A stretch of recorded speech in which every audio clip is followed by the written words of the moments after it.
Welcome to Body Language by Ryan. I'm Ryan, and this is Body Language. Alright, today we're going to be talking about what is body language and why should you care.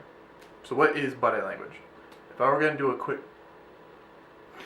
dictionary definition of body language, I'd probably say it's the physical manifestation of your emotions, your conscious thoughts, your subconscious thoughts, and the animal part of your brain. It's all of that stuff physically manifested in your body because the mind-body connection is something that's there. Now, when talking about body language, we're going to take very seriously the phrase that you cannot not communicate. Meaning everybody has a body, and purely because you have a body, you are communicating. How you're sitting, how you're standing, if you're slumped, everything about the pure fact that you have a body communicates something to somebody else. So if body language is everything that you do and everything that you don't do physically, what isn't body language? Maybe that's a more appropriate question, right? So what isn't body language? I'd say it's the actual content of what words you speak.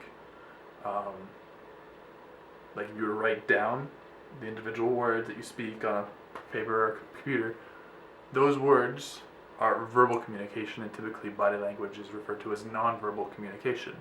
So everything except the actual words that you're saying. But keep in mind, when you're saying something, you're also communicating with body language. Your nonverbal communication and your verbal communication are just two parts of the same coin. It's not two separate messages, really. It's one message with two different pieces that you can look at. Typically, people look too much at what you're saying and not enough at how you're saying it and what your body is saying while you're verbalizing.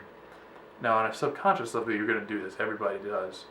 You interpret what somebody's saying. If they're really aggressive towards you, you feel that. You might not consciously be like, oh, they're leaning forward and their muscles are tense and their posture's, kind of heightened and their nostrils are flaring. They're angry, they're aggressive. You don't think that if you've not learned to read body language, but everybody, they get that on some level. So people focus consciously on the verbal. Subconsciously or unconsciously, you're going to be paying attention to nonverbal communication, body language. What we want to talk about on this channel is how to consciously interpret the nonverbal body language to get deeper insights into your conscious mind about what's going on around you with your interaction in body language and other people's interactions in body language. So why should you care? Why should you care about body language? It's because, like I was saying, everybody does it all the time. You do it whether or not you think you're doing it. You both speak body language and you read body language, but you do it in a somewhat ineffective way. It's effective enough to keep you alive. We are tribal animals. We evolved to have a good sense of being able to read other people out of necessity, but we can enhance that inherent ability. Just like people have the ability to speak, unless you're mute, people have the ability to speak. You can, or make noises. You can twist that into spoken language of many different kinds of languages. You can also write, you can get better at writing. Body language really is a natural skill that you can develop and bring more towards the conscious mind. When you bring it more towards the conscious mind for yourself, you have more control over your appearance to other people. If you want to look more confident in a stressful situation, you can do that. If you want to de-escalate a potentially dangerous situation, you can position your body language to help contribute to that. If you're in an interview and want to impress, to sound really knowledgeable, confident, and fluid with your thoughts, there's a certain set of body language that will communicate that. And when you take on that body language, you are actually going to become more fluent, more elegant, more intelligent sounding, because the mind-body connection works both ways. So body language, like I said, is the physical manifestation of your emotions, your thoughts, your subconscious and your animal mind. That being said, if you change your body language, you can also affect your thoughts, your unconscious mind, and your emotions. So if you act confident and assume confident body language, you will also adapt or start feeling more confident. Even if it's small and even if it's not super conscious, on some level, it's going to carry through.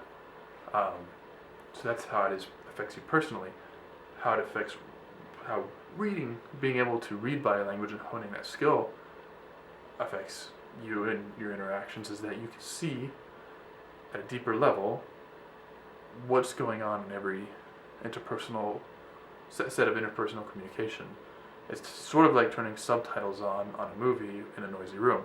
All of a sudden you get more of the message that was already there in a clear fashion. It doesn't really take anything away, it adds on top of, and that's what reading body language is like.